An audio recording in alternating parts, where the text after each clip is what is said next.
Hello and welcome. My name's Avi Charney, the founder of Charney Legal, a law firm based out of Toronto, Canada, and serving clients throughout Ontario.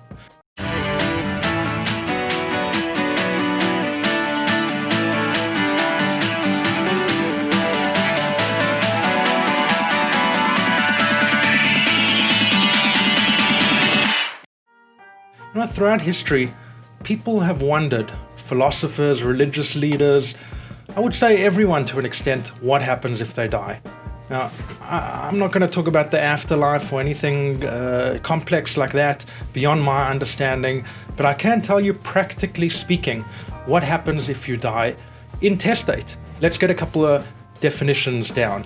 What does it mean, intestate? It means a person who's died without having made a will. So, in Canada, something like 50% of people don't have a will, and I think Canadians are very financially astute. So in other places of the world, it's probably a lot higher than that. This is important because if you do have a will, you get to decide, you determine what happens. But for those 50% of Canadians or the world or whatever who doesn't have a will, you should know the law that applies, so you can decide whether in fact you should go ahead and make a will or whether the law is good enough for you.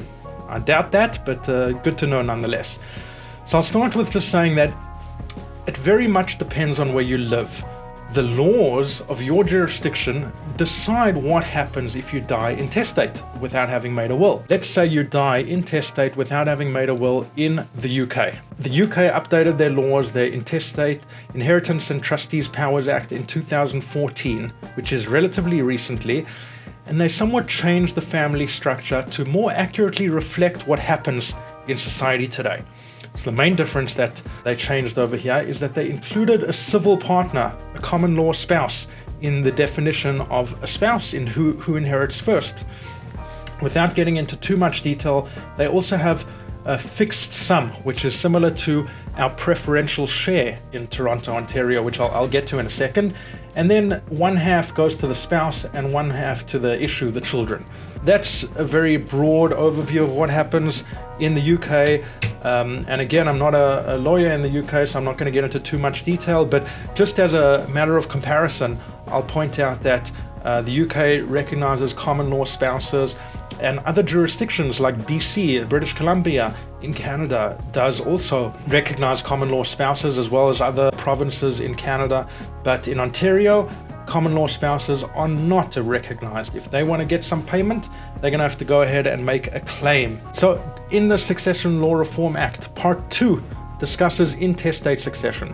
It starts off with that preferential share. It's currently set in regulation at $200,000. There's criticism that it's not set to increase with inflation, and it's not enough. It doesn't accurately reflect societal needs. There's discussion surrounding that, but that's neither here nor there. The fact is, the first $200,000 goes to the spouse. If the estate is only worth $200,000, that goes to the spouse. Anything beyond the $200,000 gets split. If there is a spouse and one child, the spouse gets half and the child gets half.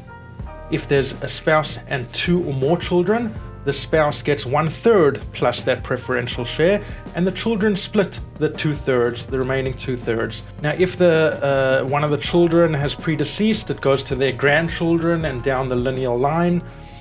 If there's no children, then it would go to the parents. No parents around, brothers and sisters, and similarly their children, your nieces and nephews. If you don't have any of the above, starts with spouse, children, parents, siblings, nieces and nephews, then they look for next of kin. What other relatives do you have that we can distribute your estate to? And if for whatever reason they can't find a relative, the unfortunate situation, it goes to the Crown, the government.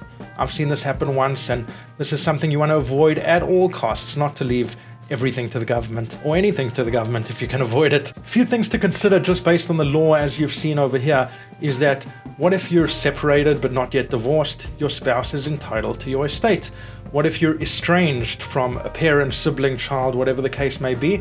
That doesn't matter. They're going to receive a share of your estate. What if you're different family members? One is more wealthy than the other, right? Dying intestate, they receive equally. You can't make those adjustments. Having a will, you can input certain roles. You can decide who's going to be the trustee, the executor, who's going to manage your estate, who's going to be the guardian, the person responsible to care for your minor children, right? You can make different individualized nuances, adjustments in your will to help decide what happens when you die so that your family and your estate is ultimately taken care of as much as possible.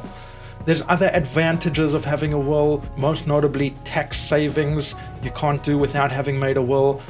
You can be creative with having a will. You speak to a professional and structure things so that it's best for you and your circumstance. Without having a will, the law decides what happens if you die without having made a will. I hope this has been helpful. I hope by the end of this you realize the importance of having a will. And if you need help, feel free to reach out. I'll be happy to discuss your estate plan with you and help you draft a will. Till the next one, I look forward to speaking with you. Bye for now.